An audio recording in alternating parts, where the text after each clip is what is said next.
আসসালামু আলাইকুম। এটিএন বাংলা সংবাদে সবাইকে স্বাগত জানাচ্ছি আসিফুর রহমান সাগর। শুরুতেই ইউপে সংবাদ শিরোনাম। উপজেলার নির্বাচনের দ্বিতীয় ধাপে ভোট বেড়েছে, দাবি ইসি সচিবের।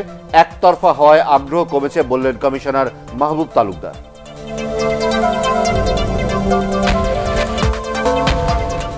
৭২-এর সংবিধান অনুসরণ হলে নির্বাচন পদ্ধতি নিয়ে জনমনে কোনো প্রশ্ন উঠত না, বঙ্গবন্ধুর জন্মবার্ষিকীর সভায় প্রধানমন্ত্রী।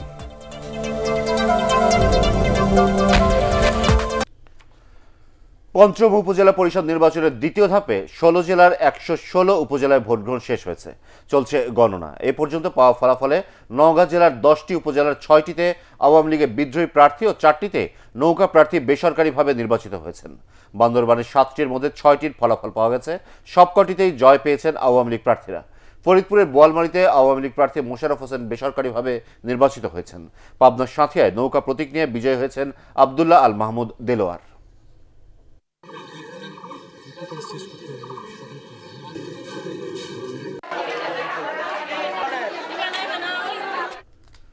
দ্বিতীয় ধাপের উপজেলা পরিষদ নির্বাচনে ভোটার উপস্থিতি প্রথম দফার চেয়ে বেড়েছে বলে দাবি করেছেন নির্বাচন কমিশন সচিব হেলাল উদ্দিন আহমদ। ১১৬টি উপজেলায় আজ সারাদিন এই ভোট গ্রহণ অনুষ্ঠিত হয়। যদিও নির্বাচন কমিশনার মাহবুব তালুকদার মনে করেন একতরফা হওয়ায় উপজেলা নির্বাচনে ভোটারদের আগ্রহ কমেছে। ইসির ক্ষমতা বাড়িয়ে নির্বাচন পদ্ধতি সংস্কারেরও দাবি জানিয়েছেন তিনি। তবে তার এ বক্তব্যকে ব্যক্তিগত মত বলে মন্তব্য করেছেন ইসি সচিব। বিস্তারিত একরামুল হক সায়েমের রিপোর্টে। দ্বিতীয় দফায় ১১৬টি উপজেলা পরিষদ নির্বাচনে ভোটার উপস্থিতি নিয়ে এরই মধ্যে আলোচনা শুরু হয়েছে। কোনো কোনো কেন্দ্র হাতে গোনা কয়েকজন ছাড়া ভোটার শূন্য ছিল দুপুর পর্যন্ত। বলা হচ্ছে প্রতিদ্বন্দ্বিতা না থাকায় ভোটের এমন চিত্র।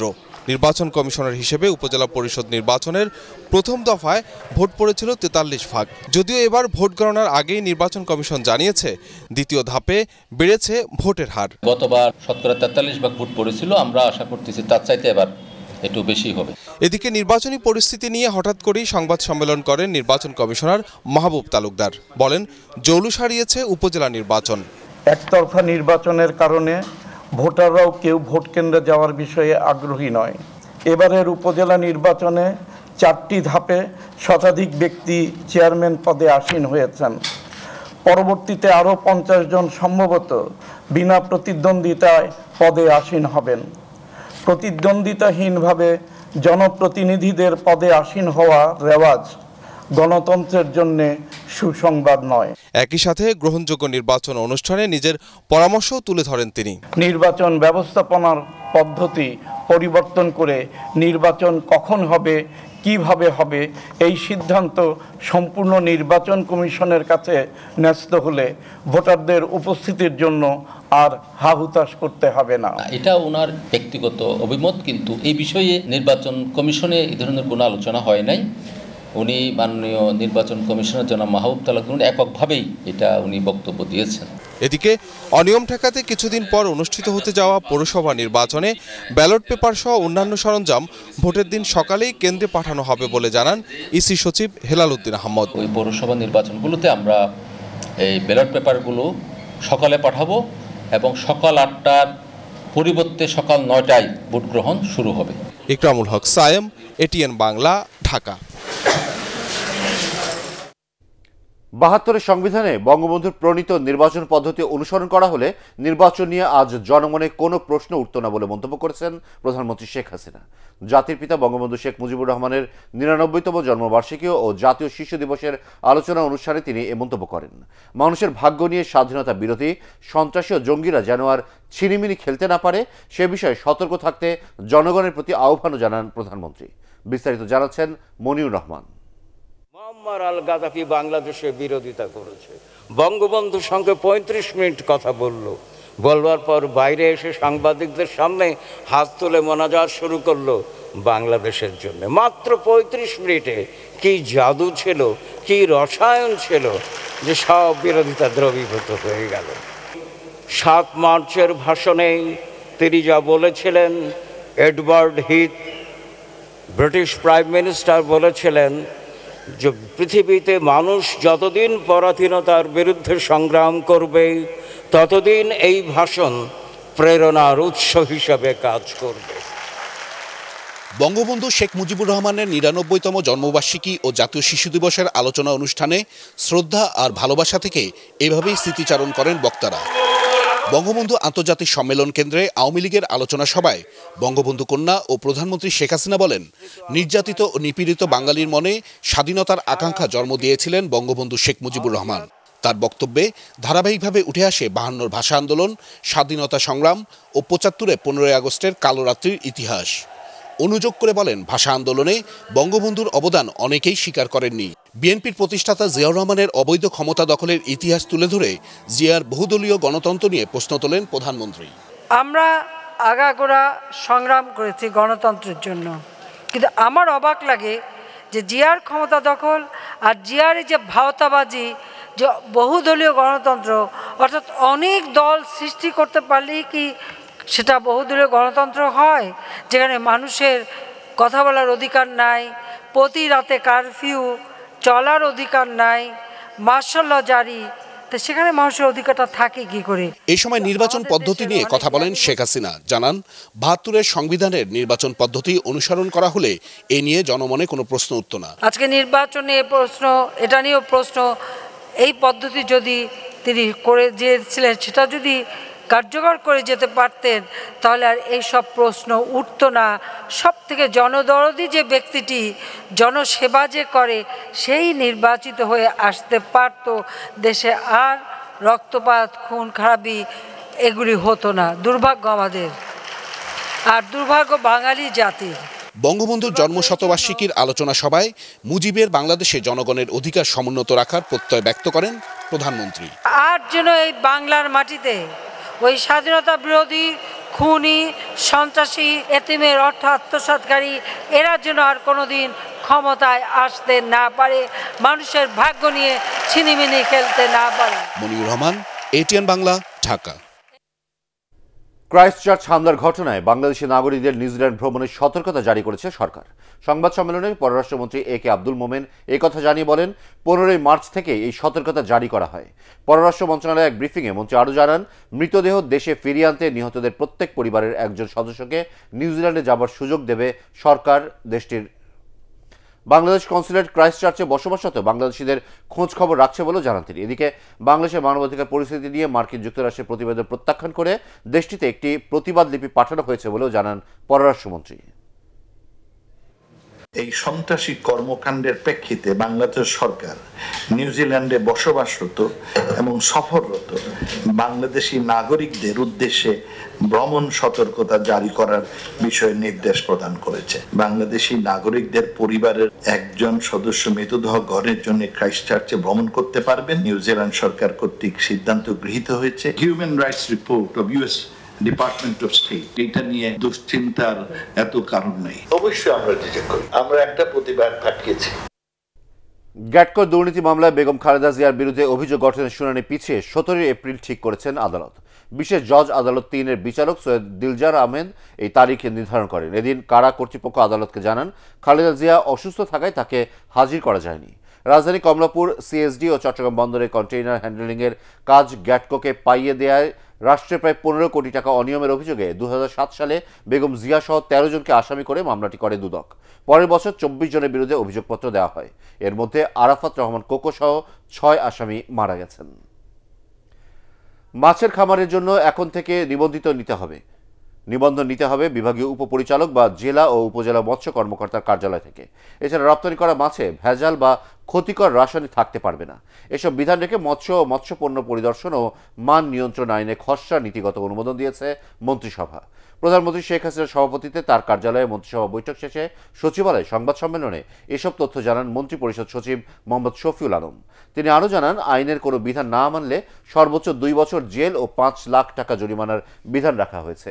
একই অপরাধে দ্বিতীয়বার করলে শাস্তিও হবে দ্বিগুণ। নিউজিল্যান্ডের ক্রাইস্টচার্চের দুর্ঘটনায় শোক প্রস্তাবও অনুমোদন করে মন্ত্রিসভা।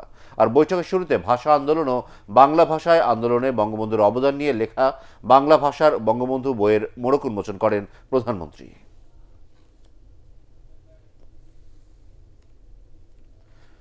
স্বাস্থ্য অধিদপ্তরের বরখাস্ত হওয়া হিসাব রক্ষণ কর্মকর্তা আফজাল হোসেন ও তার স্ত্রী রুবিনা খানমের স্থাবর সম্পত্তি জব্দ করেছে দুর্নীতি দমন কমিশন দুদক। এখন থেকে এগুলো দুদকের নিয়ন্ত্রণে থাকবে। আরও জানাচ্ছেন মাহবুব কবির চপল। একজন তৃতীয় শ্রেণীর কর্মচারীর ঢাকায় 2টি বাড়ি, 2টি প্লট ও 1টি ফ্ল্যাট। দুদকের অনুসন্ধানে এমন তথ্য বেরিয়ে আসার পর আলোচনার সৃষ্টি করে। অনুসন্ধানের স্বার্থে আফজাল হোসেন ও তার স্ত্রীর স্থাবর সম্পত্তি ক্রোকের নির্দেশ দেন আদালত। সে অনুযায়ী উত্তরা 13 নম্বর সেক্টরের 11 নম্বর সড়কের 6 তলা একটি বাড়ি নিয়ন্ত্রণে নেয় দুদক। ক্রোক সংক্রান্ত একটি নোটিশ বোর্ড বসানো হয় বাড়ির সামনে।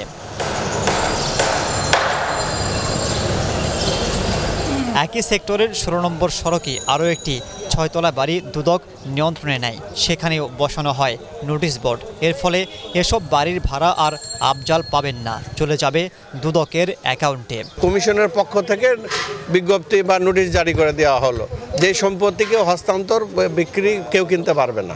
এটা আমাদের সম্পদ ব্যবস্থাপনা শাখা আছে এবং সেখান থেকে ব্যবস্থা হবে। আফজালের 3 সন্তান অস্ট্রেলিয়ায় থাকেন। একটি বাড়ির 6 তলায় স্ত্রী সহ থাকতেন তিনি। তবে দুদকের অনুসন্ধান শুরুর পর বাসা ছেড়ে চলে গেছেন বলে জানান কেয়ারটেকার। এই 2টা বাড়ি মিলে আনুমানিক 2.5 লাখের মতো ওঠে। এতিমখানা আছে, মাদ্রাসা আছে, এর পিছনে খরচ হয়, সেটা আমি পে করি আর কি। কয়টা মাদ্রাসা চালায় উনি 2-3টা মাদ্রাসা এমনি দান করে, আর হলো একটা এতিমখানা আছে ওনার আন্ডারে। শুধু বাড়ি নয়, উত্তরা 15 নম্বর সেক্টরে 2টি প্লটও আছে তাদের, সেখানে বাগান করেছেন। এই 2টি প্লটও জব্দ করে দুদক। দেশের বাইরেও আফজাল দম্পতি সম্পদ গড়েছেন বলে তথ্য পেয়েছে কমিশন। স্বাস্থ্য অধিদপ্তরের বিভিন্ন টেন্ডার অনুসন্ধান চলাকালেই প্রথমে আমাদের আফজালের এই দম্পতির অগাধ সম্পদের তথ্যটা আমাদের দৃষ্টিতে আসে। উনি নিজে স্বীকার করছে অস্ট্রেলিয়ায় তার একটা বাড়ি আছে। দুদক আসলে কখনোই কোনো কে কোন পর্যায়ে আছে, কে উচ্চ না নিচু এটা দেখে না, আর দুদক আইনের যেটা আছে সেটাই দেখে আসলে। এছাড়াও বাড্ডার একটি ফ্ল্যাটও জব্দ করে দুদক। আদালতে দুর্নীতি প্রমাণিত হলে এসব সম্পদ আর ফিরে পাবেন না আফজাল হোসেন। মাহবুব কবির চপল, এটিএন বাংলা, ঢাকা। আগামী 23শে মার্চ সকাল 11টায় ঢাকা বিশ্ববিদ্যালয়ের কেন্দ্রীয় ছাত্র সংসদ ডাকসু ও হল সংসদে নির্বাচিতদের অভিষেক অনুষ্ঠিত হবে। সন্ধ্যায় ভিসির বাসভবনে প্রভোস্ট কমিটি সভায় এই সিদ্ধান্ত হয়। সভায় বিশ্ববিদ্যালয়ের উপাচার্য ডক্টর আখতারুজ্জামান উপস্থিত ছিলেন।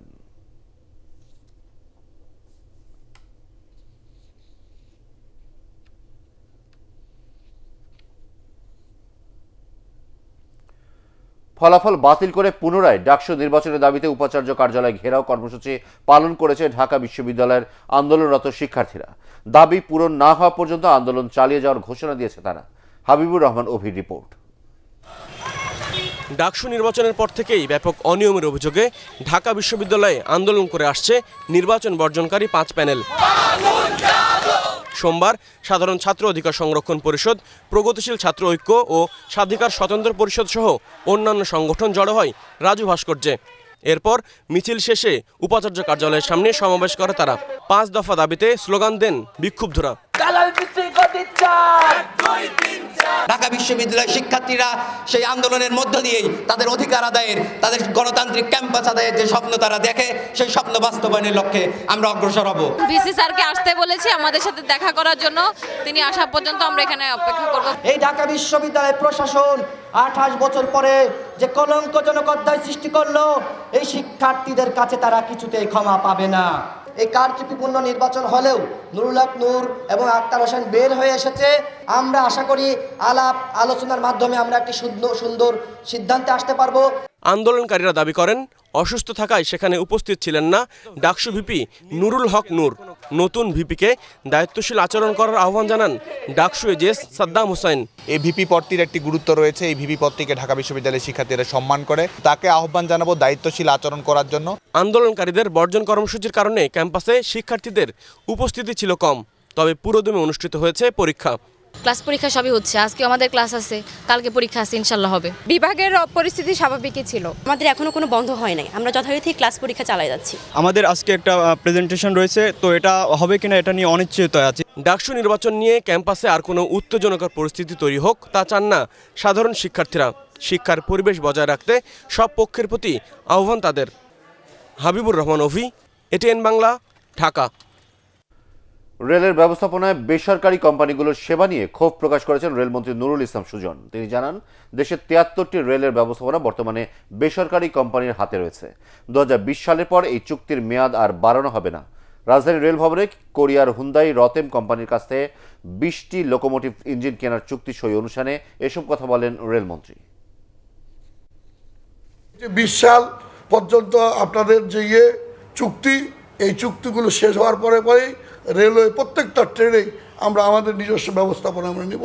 সেইভাবে আপনারা সেই পরিকল্পনা রেলওয়ে আপনারা গ্রহণ করবেন এবং কোনোভাবে এগুলো আর এক্সটেনশন দেওয়া হবে না। একজন প্যাসেঞ্জারের জন্য একটা টিকিট তারা দেয় না।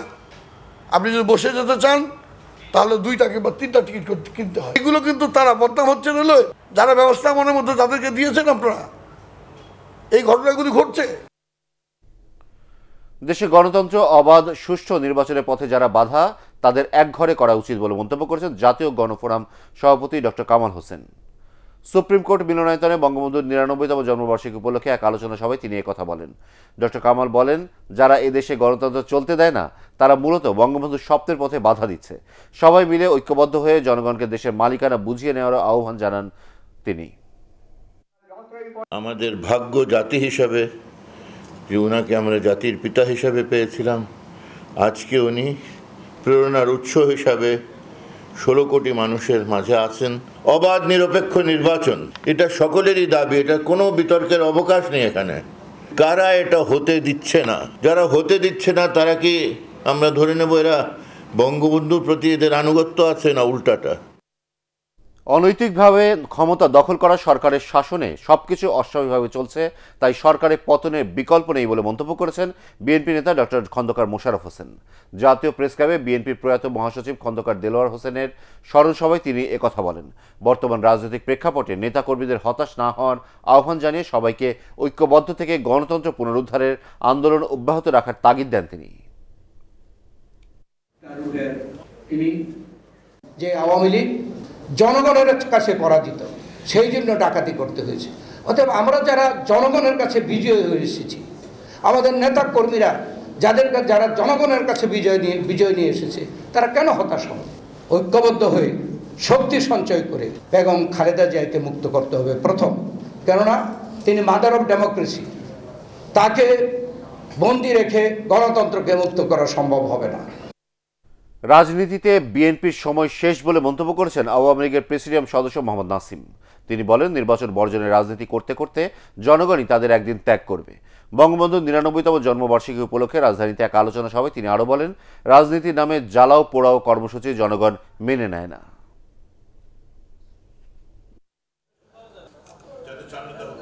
আমাদের যে বিরোধী দল, আমাদের চরম বিরোধী, তাও রাজনীতি করে আমরা চাই, কিন্তু জ্বালাও পোড়াও বর্জনের রাজনীতি আমরা বিশ্বাস করি না। বিবেকে বলবো, এখনো বলবো, আপনাদের সময় কিন্তু ফুরিয়ে যাচ্ছে, মনে রাখবেন। এদেশে মানুষ সব দেখে, বিচার করে সিদ্ধান্ত নেয়। আপনি বর্জন রাজনীতি কত করবেন? এই বর্জন করতে করতে এমন অবস্থা তো হয়ে গেছে, জনগণ ইনশাআল্লাহ একদিন আপনি চূড়ান্তভাবে বর্জন করবে, আপনাদেরকে রাজনীতি বর্জন করবে, মনে রাখবেন। মুসল্লিদের হজ যাত্রা নির্বিঘ্ন করতে সরকার কাজ করছে বলে জানিয়েছেন ধর্ম প্রতিমন্ত্রী শেখ মোহাম্মদ আবদুল্লাহ। হাজিদের কোনো কষ্ট সহ্য করা হবে না বলেও হুঁশিয়ারি জানান তিনি। গোপালগঞ্জ ইসলামিক ফাউন্ডেশন আয়োজিত জেলা পর্যায়ে প্রশিক্ষণপ্রাপ্ত ইমাম সম্মেলনে ধর্ম প্রতিমন্ত্রী এসব কথা জানান। সুষ্ঠু হজ ব্যবস্থাপনায় এর মধ্যে সৌদি আরবের হজ কর্তৃপক্ষ এবং বাংলাদেশের হজ এজেন্সির সাথে বৈঠক হয়েছে উল্লেখ করে ধর্ম প্রতিমন্ত্রী জানান, এই খাতে কোনো দুর্নীতি সহ্য করা হবে না। এছাড়া সারা দেশে ইসলামিক ফাউন্ডেশনের আরও উন্নয়ন ও গতিশীল করা হবে বলেও জানান ধর্ম প্রতিমন্ত্রী। এবার আল আরাফা ইসলামী ব্যাংক অর্থ সংবাদ।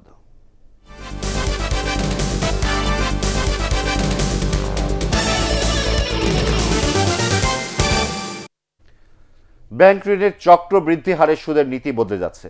অর্থমন্ত্রী আহম মুস্তফা কামাল জানিয়েছেন, এই নীতি চালু হলে ঋণ দেওয়ার সময় নির্ধারণ করা সুদ হারেই পুরো ঋণের অর্থ ফেরত দেওয়া যাবে। আগামী বাজেটে এ সংক্রান্ত নির্দেশনা দেওয়া হবে বলে জানিয়েছেন অর্থমন্ত্রী। শেরেবাংলা নগরে এনইসি সম্মেলন কক্ষে রাষ্ট্রীয় মালিকানাধীন ব্যাংক ও আর্থিক প্রতিষ্ঠানগুলোর পরিচালনা পর্ষদের সঙ্গে বৈঠক শেষে তিনি এসব কথা জানান। মাহবুবুল আলমের রিপোর্ট। সুদের হার নিয়ে গ্রাহক অসন্তুষ্টি দেশের ব্যাংকিং খাতের নিয়মিত ঘটনা। এ নিয়ে সরকারের নেওয়া নানা উদ্যোগে খুব বেশি সফলতা আসেনি। এনইসি সম্মেলন কক্ষে রাষ্ট্রায়ত্ত ব্যাংকের পরিচালকদের এক কর্মশালায় অর্থমন্ত্রী জানান, শিগগিরই ব্যাংকিং খাতে সরল সুদে ঋণ ব্যবস্থা প্রবর্তনে কাজ শুরু করেছে সরকার। আমরা চক্রবৃদ্ধি হারে সুদ আর এই দেশে কখনো আমরা এটাতে যাব না। আমরা একদম সরল নিয়মে, সরল সোজা নিয়মে যে সুদ হবে বাৎসরিক ভিত্তিতে সেটা আমরা করব। 10% সুদের হার, এটা এক বছরের জন্য 10 টাকা হবে, এটা 11 টাকা হবে না, 12 টাকা হবে না। এ সময় ব্যাংকিং খাতের টেকসই উন্নয়নে সামনের দিনগুলোতে পরিচালক নিয়োগে স্বচ্ছতা আনার কথাও জানান অর্থমন্ত্রী। এখন যে কারো কোথাও চাকরি নাই, কোনো কিছু নাই, ব্যাংকের ডাইরেক্টর বানিয়ে দিলেন, সেই সমস্ত আর হবে না। এখন সত্যিকারভাবে এদের যথাযথভাবে এদের ইন্টারভিউ করে যার যেখানে যোগ্যতা আছে এবং তারা এগুলো ডেলিভার করতে পারবে, কাজ করতে পারবে, বুঝতে পারে, তারা ব্যাংকিং বুঝে, অ্যাকাউন্টিং বুঝে, ইন্স্যুরেন্স বুঝে, আইন বুঝে, সব কিছু বুঝে, এর সাথে রিলেভেন্ট সাবজেক্ট যা আছে সব কিছু যারা বুঝেন তাদেরকে আমি ব্যাংকের ডাইরেক্টর বানাবো। আগামী অর্থবছর থেকে সার্বজনীনভাবে শস্য বীমা ও জীবন বীমা চালু করতে বাজেটে নির্দেশনা থাকবে বলেও জানান মন্ত্রী। মাহবুবুল আলম, এটিএন বাংলা, ঢাকা। ফেনীতে চতুর্থ সপ্তাহে দারুণ ব্যবসা করছে অ্যাকশন থ্রিলার ভিত্তিক সিনেমা অন্ধকার জগৎ। ফেনী জেলা হল সহ অন্যান্য হলেও ছবিটি নিয়ে দারুণ উৎসাহ দেখা গেছে। জেলা হলে দর্শকের সঙ্গে ছবিটি দেখতে সেখানে উপস্থিত হন অন্ধকার জগৎ ছবিটির কলাকুশলীরা। উপস্থিত ছিলেন জেলা পুলিশ সুপার জাহাঙ্গীর আলম সরকার সহ অভিনেতা ডি.এ. তায়েব ও আনোয়ারা বেগম। অন্ধকার জগৎ টিমের সঙ্গে কুশল বিনিময়ে ছবিটির ব্যবসায়িক সাফল্য কামনা করেন জাহাঙ্গীর আলম। ছবিটির মিডিয়া পার্টনার এটিএন বাংলা।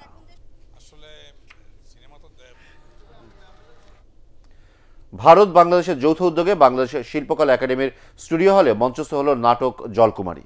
বাংলাদেশের দল মেঠোপথ থিয়েটার এবং ভারতের সহজপাঠ থিয়েটার এর শিল্পীদের অংশগ্রহণে প্রদর্শিত হয় নাটকটি। 14 জানুয়ারি ভারতের হুগলি জেলার প্রথম উদ্বোধনী প্রদর্শনী হওয়া নাটকটির নির্দেশনায় আছেন বাংলাদেশের নির্দেশক দেবাশিস ঘোষ। জলকুমারী নাটকের মধ্য দিয়ে দুই বাংলার মেলবন্ধন ঘটাবেন আশা করছেন এর আয়োজকরা। শিশুদের জন্য নিরাপদ ইন্টারনেট সেবা নিশ্চিত করতে যাত্রা শুরু করলো ইন্টারনেট সেবাদানকারী প্রতিষ্ঠান ব্রডব্যান্ড 360 ডিগ্রি। রাজধানীর একটি হোটেলে উদ্বোধনী অনুষ্ঠানে এই ঘোষণা দেন প্রতিষ্ঠানটির ব্যবস্থাপনা পরিচালক গোলাম ফারুক আলমগীর। তিনি জানিয়েছেন, একটি ওয়াইফাই রাউটারের মাধ্যমে এই সেবা দেওয়া হবে। প্রতিনিয়ত তদারকির মাধ্যমে ধর্মীয় উগ্রবাদ, অশোভন বিজ্ঞাপন, হিংস্রতা, অস্ত্র, মাদক, জালিয়াতি সহ দৃষ্টিকটু ছবিগুলোকে রোধ করা হবে।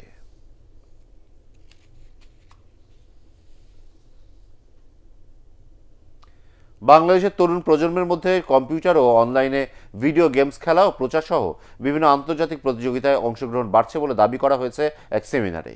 রাজধানীতে ভিডিও গেমসের সম্ভাবনা ও ভবিষ্যৎ শীর্ষক সেমিনারটি আয়োজন করে দি বাংলাদেশ পোস্ট। বক্তারা বলেন, দেশে গেমিং সফটওয়্যার ও প্রোগ্রাম তৈরি যেমন বাড়ছে, তেমনি অন্যান্য খেলার মতোই গেমিংকেও এখন পেশা হিসেবে নিচ্ছে তরুণরা।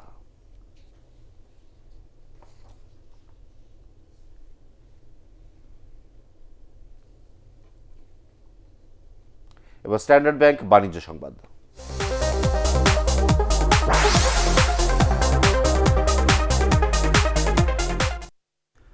চট্টগ্রামে অনুষ্ঠিত হয়েছে পপুলার লাইফ ইন্স্যুরেন্স লিমিটেডের ব্যবসায়িক সম্মেলন। অনুষ্ঠানে গ্রাহকদের বীমা দাবির চেক হস্তান্তর করে প্রতিষ্ঠানটি। প্রধান অতিথি হিসেবে উপস্থিত ছিলেন বীমা উন্নয়ন ও নিয়ন্ত্রণ কর্তৃপক্ষের সদস্য বোরহান উদ্দিন আহমেদ। বিশেষ অতিথি ছিলেন পপুলার লাইফের ব্যবস্থাপনা পরিচালক এবং বাংলাদেশ ইন্স্যুরেন্স ফোরামের সভাপতি বি.এম. ইউসুফ আলী। আরও উপস্থিত ছিলেন কোম্পানির অতিরিক্ত ব্যবস্থাপনা পরিচালক বি.এম. শওকত আলী। এবার সাইফ পাওয়ার ব্যাটারি সাফ মহিলা ফুটবল চ্যাম্পিয়নশিপের খবর। সাফ নারী ফুটবল চ্যাম্পিয়নশিপের সেমিফাইনালে ভারতের বিপক্ষে রক্ষণভাগে কোনো ভুল করতে চায় না বাংলাদেশ। বিরাটনগরে দলের অনুশীলন শেষে এমনটাই জানালেন রক্ষণভাগের খেলোয়াড় আঁখি খাতুন। আগামী 20 মার্চ সেমিতে ভারতের মুখোমুখি হবে বাংলাদেশ। নেপাল থেকে এস.এম. আশরাফের রিপোর্ট। কঠিন লড়াইয়ের আগে খেলোয়াড়দের কোনো চাপে রাখতে চায় না বাংলাদেশ। তাই তো অনুশীলন সেশনে হাসি ঠাট্টা আর হালকা স্ট্রেচিংয়েই পার করলো ফুটবলাররা। গ্রুপ পর্বের শেষ ম্যাচে নেপালের কাছে 3-0 গোলে পরাজয়ের ধকল সামলাতে টানা 2 দিন রিকভারি সেশন রাখলো পল স্মলের দল। যদিও টিম মিটিংয়ে নিয়মিতই ফুটবলাররা কথা বলছেন ভারত ম্যাচ নিয়ে। ডিফেন্স লাইনের পাশাপাশি স্ট্রাইকারও বল হচ্ছে, আর স্ট্রাইকাররা ভালো করতেছে আমাদের থেকে। যার যার যেটা সমস্যা সেটা নিয়েই কাজ করা হচ্ছে। সাফ ফুটবলে ভারতের বিপক্ষে কখনোই জেতেনি সাবিনারা। এবার তাদের কি হারানোর সাহস দেখাচ্ছে লাল সবুজের দল? অবশ্যই ওরা ভালো টিম, কারণ বললামই তো সব দিক দিয়ে ওরা অভিজ্ঞ, মানে এগিয়ে আছে। তো আমরা তো একসাথে অনেক দিন ধরে খেলাধুলা করছি, অবশ্যই বিশ্বাস আছে যে আমরা ইন্ডিয়ার সাথে ভালো একটা ম্যাচ খেলাও করব। সোমবার বাংলাদেশ দল তাদের অনুশীলন সেশনে বসবে কাগজে কলমে ভুলগুলো ধরিয়ে দেবার জন্য। সেখানেই শেষ মুহূর্তের প্রস্তুতিটা সেরে নেবে বাংলাদেশের মেয়েরা। গ্রুপ পর্বে মালদ্বীপ ও শ্রীলঙ্কাকে 5টি করে গোল দিয়েছে ভারত। সাফের সেই 4বারের চ্যাম্পিয়নদের বিপক্ষে লড়াইটা কতটা কঠিন হবে তা সহজেই অনুমেয়। তবে গোলাম রব্বানী ছোটনের দল সে চ্যালেঞ্জটাই নিতে চাচ্ছেন। এস.এম. আশরাফ, এটিএন বাংলা, বিরাটনগর, নেপাল। এবার পার্ট এক্স খেলার খবর।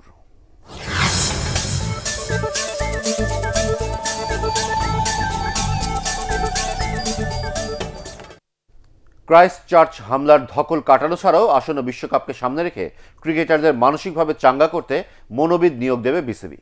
ক্রাইস্ট চার্চ হামলা থেকে ক্রিকেটাররা রক্ষা পাওয়ায় মিরপুরের শোকরানা দোয়া মাহফিলের পর কথা জানান বিসিবি সভাপতি নাজমুল হাসান। তিনি আরও জানান, আয়ারল্যান্ডের বিপক্ষে আসন্ন সিরিজের নিরাপত্তা পর্যবেক্ষক পাঠানোর পরিকল্পনা না থাকলেও চুক্তির সুযোগ সুবিধা যাচাই করার উদ্যোগ নেবে বিসিবি।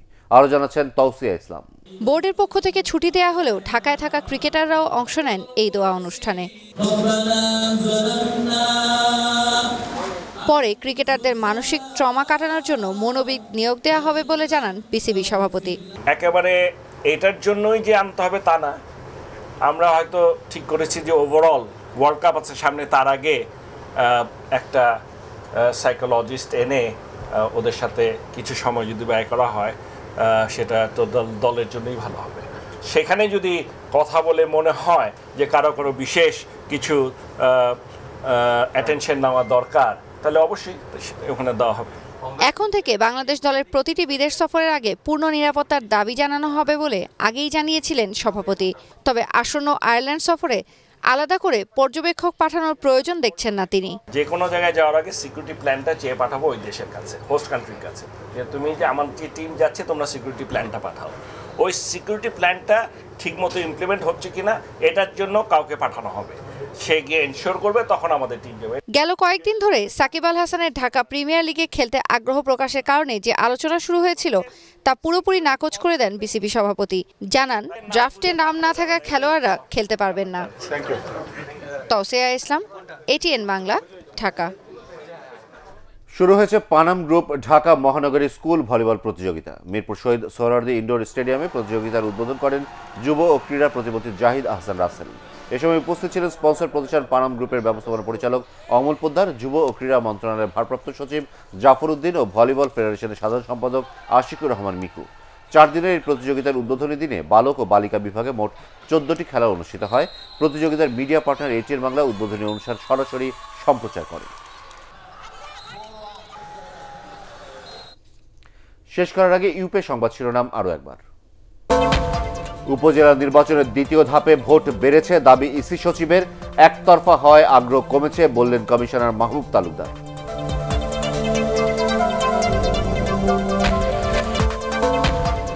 72-এর সংবিধান অনুসরণ হলে নির্বাচন পদ্ধতি নিয়ে জনমনে কোনো প্রশ্ন উঠত না, বঙ্গবন্ধুর জন্মবার্ষিকীর সভায় প্রধানমন্ত্রী।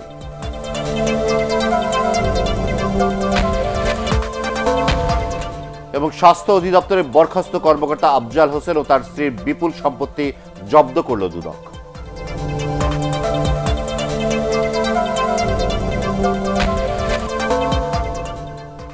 পরবর্তী সংবাদ দেখার আমন্ত্রণ জানিয়ে এখনকার মতো শেষ করছি। এটিএন বাংলা সংবাদ ইউটিউবে দেখতে ব্রাউজ করুন www.youtube.com/ATNTubeNews। সাবস্ক্রাইব করে থাকুন এটিএন বাংলার সাথে।